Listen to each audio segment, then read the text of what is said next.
बच्चों, welcome back to dream chemistry classes. देखिए अपना जो सेकंड चैप्टर है अम्ल, क्षार एवं लवण। तो इसके अंदर हमने जो एसिड और बेस हैं उनके बारे में स्टडी हम कर चुके हैं और अब हम एक थर्ड पार्ट है इसका लवण या सॉल्ट, इसकी स्टडी करेंगे। तो देखिए जो एसिड और बेस हैं इनके बारे में हमने क्या क्या स्टडी किया है। सबसे पहले इनका जनरल इंट्रोडक्शन हमने देखा था, फिर सूचक, और सूचक के बाद में हमने इनके केमिकल प्रॉपर्टीज़ देखी थी, रासायनिक अभिक्रियाएं इनकी देखी थी, और उसके बाद में हमने देखा था कि पीएच और इसका इम्पोर्टेंस। और आज हम बात करेंगे जो थर्ड पार्ट है इसका सॉल्ट की।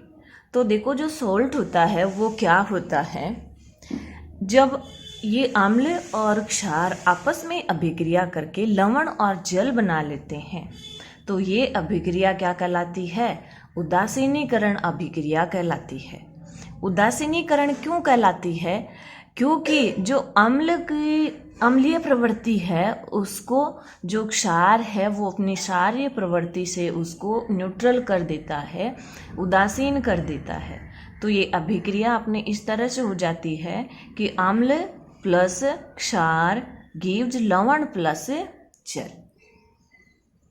और इस अभिक्रिया का अच्छा एग्जाम्पल है, देखिए यहाँ पर लिया है HCl। HCl का क्या नाम होता है, हाइड्रोक्लोरिक अम्ल, जो कि अपने आप में एक प्रबल अम्ल है, हाइड्रोक्लोरिक अम्ल। और NaOH जो है वो है एक बेस, एक क्षार जिसका नाम होता है सोडियम हाइड्रोक्साइड। सोडियम हाइड्रोक्साइड ये भी क्या है, एक प्रबल क्षार है। मिलके क्या बनाएंगे, NaCl, सोडियम क्लोराइड, इसका क्या नाम है, सोडियम क्लोराइड, और साथ में बनाते हैं ये जल। तो देखो जो HCl है वो H प्लस और Cl माइनस में ब्रेक हो जाता है। इसी तरह से NaOH है वो Na प्लस और OH माइनस में ब्रेक होता है। तो ये जो Cl है, अब जो नेगेटिव वाला पार्ट है वो पॉजिटिव वाले के साथ में अटैच्ड हो जाएगा। किस तरह से होगा, देखिए आप हर रिएक्शन को इस तरह से समझोगे तो आपको रिएक्शन याद करने में बहुत आसानी हो जाएगी। जैसे देखो ये HCl जो है वो ब्रेक हो रहा है H plus plus Cl minus. इसी तरह से जो NaOH है ये Na plus plus OH minus. तो देखो जो नेगेटिव आयन इसका है वो इधर वाले के पॉजिटिव आयन से अटैच्ड हो जाएगा।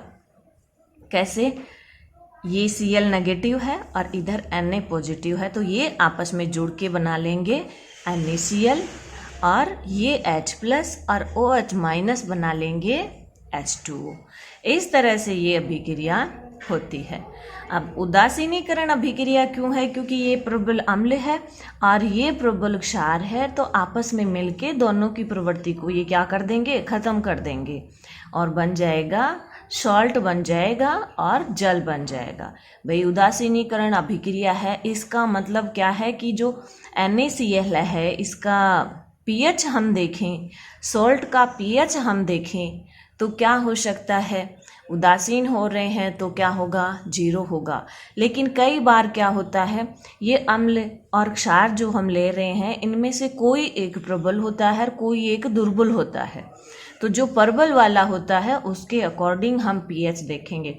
जैसे हमने pH के बारे में बात की थी कि अगर pH क्या है, 7 है तो वो विलयन होता है उदासीन, और 7 से अगर कम है तो वो क्या होता है, अम्लीय।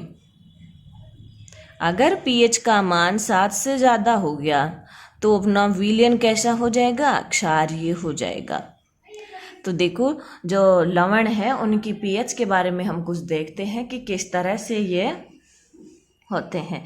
तो देखो प्रबल अम्ल व प्रबल क्षार से बने लवण उदासीन होते हैं। पर अम्ल भी क्या हो, प्रबल हो, स्ट्रॉन्ग एसिड हो, और स्ट्रॉन्ग ही क्या हो, बेस हो, तो तब लवण अपना क्या होता है, उदासीन होता है तथा इसकी pH का मान 7 होता है। उदासीन विलयन की पीएच क्या हो जाती है? 7 हो जाती है। जैसे इस अभिक्रिया के अंदर हमने देखा है कि ये भी स्ट्रॉन्ग एसिड है और ये स्ट्रॉन्ग बेस है, और दोनों मिलकर के बना रहे हैं NaCl, जो कि क्या है? उदासीन है। क्यों? क्योंकि दोनों क्या है? स्ट्रॉन्ग है, दोनों प्रबल हैं, और पीएच का मान क्या हो जाएगा? 7 हो जाएगा। नेक्स्ट हम बात करेंगे कि प्रबल अम्ल व दुर्बल क्षार से बने लवण अम्लीय होते हैं। तो देखो यहाँ पर प्रबल कौन है? अम्ल है। प्रबल अम्ल है, तो सीधी सी बात है कि जो विलयन है या जो लवण बनेगा वो कैसा होगा? अम्लीय बनेगा। तब अम्लीय बनते ही पीएच क्या हो जाती है? अम्ल की पीएच 7 से कम होती है, तो उस लवण की पीएच क्या हो जाएगी? 7 से कम हो जाएगी। लेकिन जब हम बात करेंगे दुर्बल अम्ल और प्रबल क्षार की, ऐसा लवण जो दुर्बल अम्ल और प्रबल क्षार से बना है, प्रबल कौन है? क्षार है। दैट मीन्स लवण का पीएच का मान क्या हो जाता है? 7 से ज़्यादा हो जाता है। क्यों? क्योंकि लवण कैसा हो जाता है? क्षारीय हो जाता है। क्षारीय क्यों होगा? क्योंकि अम्ल है वो तो है दुर्बल, और जो क्षार है वो क्या है? प्रबल है। इस तरह से हम लवण की पीएच देखते हैं। अम्ल और क्षार के अंदर तो एक लाइन में ही हम सीख गए थे कि अम्ल की पीएच 7 से कम और क्षार की पीएच 7 से ज़्यादा। बट लवण की बात करते हैं तो लवण का पीएच देखने के लिए हमें अम्ल और क्षार को देखना होगा कि कौन सा प्रबल है, कौन सा दुर्बल है, या दोनों ही प्रबल है। इस तरह से अब देखिए ये जो NaCl है, सोडियम क्लोराइड जो है, इसके बारे में हम जनरल स्टडी करेंगे। इसको आप बहुत अच्छे से जानते हो। कैसे जानते हो? अपने जो किचन में यूज होने वाला जो नमक होता है, साधारण नमक, वही NaCl है, सोडियम क्लोराइड है। तो देखो जो सोडियम क्लोराइड है वो एक श्वेत ठोस पदार्थ है। क्या है? श्वेत ठोस पदार्थ है जो कि जल में अत्यधिक विलेय है। अत्यधिक विलेय है, ये भी आप अच्छे से जानते हो। आप नमक को घोलते ही हो जल में और घुल भी जाता है। जलीय विलयन में आयनित होता है। जो NaCl है, जैसे ही हम इनका जलीय विलयन बनाते हैं तो ये क्या हो जाता है? आयनित हो जाता है। आयनित कैसे होता है? देखो, आयनित का मतलब होता है कि जब किसी पदार्थ को लेकर हम उसका विलयन बनाते हैं तो वो अपने आयनों में टूट जाता है। जैसे ये NaCl किस में टूटेगा? Na plus Cl-। इस तरह से जब कोई यौगिक है वो अपने आयनों में टूट जाता है तो इस कंडीशन को हम कहते हैं आयनित होना। नेक्स्ट हम बात करते हैं, इसका उपयोग साधारण नमक के रूप में किया जाता है। खाद्य परिरक्षण में भी इसका उपयोग होता है। NaOH को हम क्या कहते हैं? Sodium hydroxide. Na2CO3 sodium carbonate. NaHCO3 sodium bicarbonate, विरंजन चूर्ण आदि बनाने में NaCl का उपयोग किया जाता है। ये कुछ इम्पॉर्टेंट रसायन है और इनको बनाने के लिए किसका उपयोग होता है? इसी NaCl का उपयोग होता है। ये अपना NaCl है जो कि क्या है? साल्ट है एक तरह का, और इसकी pH क्या हो जाती है? 7 हो जाती है, क्योंकि ये उदासीन होता है। प्रबल अम्ल और प्रबल क्षार से मिलकर ये बनता है। नेक्स्ट हम बात करेंगे, देखो कि कुछ इम्पोर्टेंट रसायन है जो कि आपके सिलेबस में है और बहुत उपयोगी भी हैं, इसलिए इनकी स्टडी हम करेंगे। तो इसके अंदर फर्स्ट अपना आता है सोडियम हाइड्रोक्साइड। सोडियम हाइड्रोक्साइड का सूत्र होता है NaOH, और सोडियम हाइड्रोक्साइड को हम कास्टिक सोडा भी कहते हैं। क्या कहते हैं? Caustic soda. नंबर सेकंड पे हम बात करेंगे विरंजक चूर्ण की। विरंजक चूर्ण का फॉर्मूला होता है CaOCl2, या इसको हम ब्लीचिंग पाउडर भी कहते हैं। थर्ड नंबर पे है धावन सोडा। धावन सोडा का सूत्र होता है Na2CO3 × 10H2O। नंबर फोर्थ पे है खाने का सोडा। खाने का सोडा का सूत्र है NaHCO3 और इसके दो और नाम हमने देखे हैं, सोडियम हाइड्रोजन कार्बोनेट या सोडियम बाइकार्बोनेट। नंबर 5 पे है प्लास्टर ऑफ पेरिस, इसका फॉर्मूला होता है CaSO4 × 12H2O।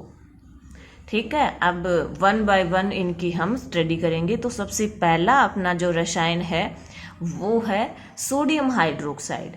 तो देखो सोडियम हाइड्रोक्साइड को हम कैसे प्राप्त करते हैं, क्या इसके गुण होते हैं, क्या उपयोग होते हैं। तो देखो जो सोडियम हाइड्रोक्साइड है इसको बनाने के लिए हमें क्या करना होगा, जो NaCl का जलीय विलयन होता है उसके अंदर जब इलेक्ट्रिसिटी फ्लो करवाते हैं तो इसका निर्माण होता है सोडियम हाइड्रोक्साइड। इसका अन्य नाम कास्टिक सोडा होता है। इसका सूत्र क्या होता है, NaOH होता है। देखिए आप इनके सूत्र और नाम जितने ज़्यादा बोलोगे, जितने ज़्यादा लिखोगे उतने ज़्यादा आपको याद रहेंगे। अब देखिए हम बात करते हैं सोडियम हाइड्रोक्साइड की। तो देखो सोडियम क्लोराइड के विद्युत अपघटन करवाने पर सोडियम हाइड्रोक्साइड का निर्माण होता है। ये अभिक्रिया क्लोर क्षार या क्लोर एल्कली प्रक्रम कहलाती है। तो देखो इसका क्या मतलब है, जैसे हम सोडियम क्लोराइड का ये ले रहे हैं यहाँ पर और इसके अंदर हम क्या करेंगे, विद्युत प्रवाह करेंगे। तो हमें क्या लेना होगा, एक सेल लेना होगा और सेल लेकर के देखो, जैसे ये हमने क्या लिया है, कोई सेल लिया है और सेल के अंदर 2 रोड होती हैं। क्या होती हैं, 2 रोड होती हैं, एक का नाम कैथोड और एक का नाम एनोड। जैसे हम इसको कोई भी मान लो, एक प्लस होता है एक माइनस होता है। तो जो विद्युत अपघटनीय सेल होते हैं उनके अंदर एनोड क्या होता है, जैसे हम इसको एनोड ले रहे हैं, एनोड, और ये कैथोड है। तो देखो जो विद्युत अपघटनीय सेल होते हैं ना, उनके अंदर एनोड होता है वो पॉजिटिव होता है और कैथोड होता है वो नेगेटिव होता है। ठीक है, तो जैसे ही हम इसके अंदर सोडियम क्लोराइड लेकर के उसके अंदर विद्युत का प्रवाह करते हैं तो क्या होता है कि ये जो NaCl है वो अपने आयनों में ब्रेक हो जाता है। इसी तरह से जो H2O है वो भी अपने आयनों में टूट जाता है और क्या बना लेते हैं, सोडियम हाइड्रोक्साइड बना लेते हैं। जैसे हम बात कर लेते हैं NaCl की।